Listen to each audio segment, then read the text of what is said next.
3.000 evidências dos crimes do Lula. 3.000 evidências dos crimes dele. 13 casos, 13 processos, 80 milhões de reais de propina de você que está nos assistindo. E o problema não é somente o fato do Lula ser um ex-condenado. Ainda que ele jamais tivesse sido condenado e nenhum crime dele tivesse sido descoberto ou tivesse vindo à tona, em 1990, o Lula, junto com as Farc, outros partidos internacionais, fundou aqui no Brasil, em São Paulo, o Foro de São Paulo, uma organização internacional de domínio esquerdista na América Latina, vinculada ao narcotráfico, e junto com o Lula estavam as pessoas que assinavam esses documentos, que fizeram parte do Foro de São Paulo, ditadores. O Foro de São Paulo, que pelas últimas contagens, é que tinha 84 organizações filiadas.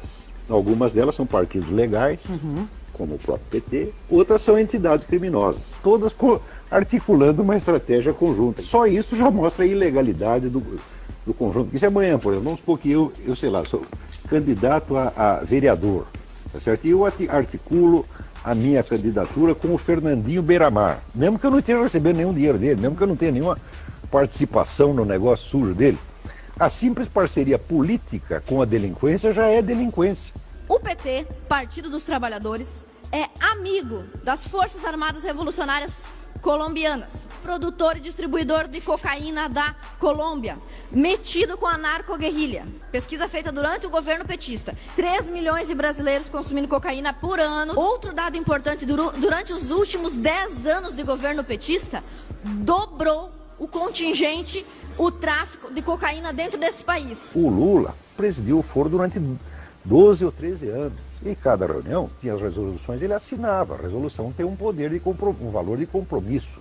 Por exemplo, na última reunião, assinaram um compromisso que todas as 80 e tantas organizações se comprometiam a defender as Farc, a narco-guerrilha colombiana, contra o governo da Colômbia. E acusava o governo da Colômbia de fazer terrorismo de Estado contra as Farc, contra os pobres traficantes.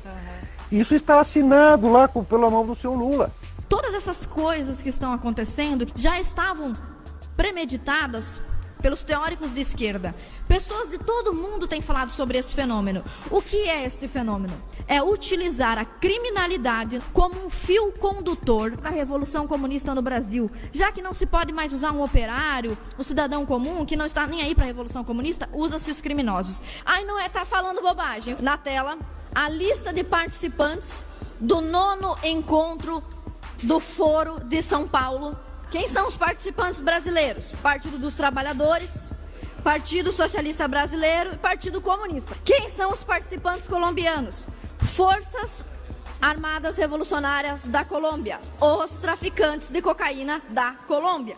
O PT e as Farc têm uma amizade de longa data. Como é que a gente sabe disso? Olha que lindo. Quando o Lula foi encarcerado, os narcotraficantes colombianos, eles se solidarizaram. É muito triste, realmente. Então a Farc emitiu uma nota que aí, em espanhol, diz o seguinte: o partido expressa sua solidariedade ao companheiro brasileiro Lula. Olha só, a Farc é companheira do Lula, que coisa linda. E esse sentimento, ele é recíproco. Não é só a Farc que gosta do Lula, o Lula também gosta das Farc. Por exemplo, nós vemos aqui em 2009, Lula sugeriu às Forças Armadas Revolucionárias traficantes colombianas que fundassem um partido para concorrer às eleições. Lula disse: se um continente como o nosso, um índio e um metalúrgico podem chegar à presidência, por que alguém das Farc disputando a eleição não pode? Por que não pode, será? Será que é porque os caras são traficantes, engenheiros da desordem e do caos? Será que é por isso? Que motivo seria? Você podia prever, por exemplo, uma América Latina assim, todos de esquerda na América do Sul? Você podia prever que isso ia acontecer? Prever não, mas nós já lutávamos por isso e já trabalhávamos por isso, inclusive porque nós criamos o Foro de São Paulo, que lutava para isso. Todos depois foram eleitos presidente da República. Todos foram. Todos. O Ciro Gomes, que participava, e o Galtemo Cárdenas ainda não foram. Mas nós ganhamos as eleições, sabe, com um discurso, e depois das eleições nós tivemos, sabe, que mudar o nosso discurso e fazer aquilo que a gente dizia que não ia fazer. Esse é um fato. Esse é um fato, sabe, conhecido de 204 milhões de habitantes. Nós não vamos ter um candidato de direita na campanha. Não é fantástico isso? Vocês querem conquista melhor do que numa campanha neste país a gente não ter nenhum candidato de direita? Se tiver 4 ou 5 candidatos, é todo do espectro de esquerda. Essa eu acho que é uma conquista que nós precisaríamos aprender a valorizar. Não ter um candidato que represente a direita. Existe sim polarização no Brasil, é democrática e deve existir.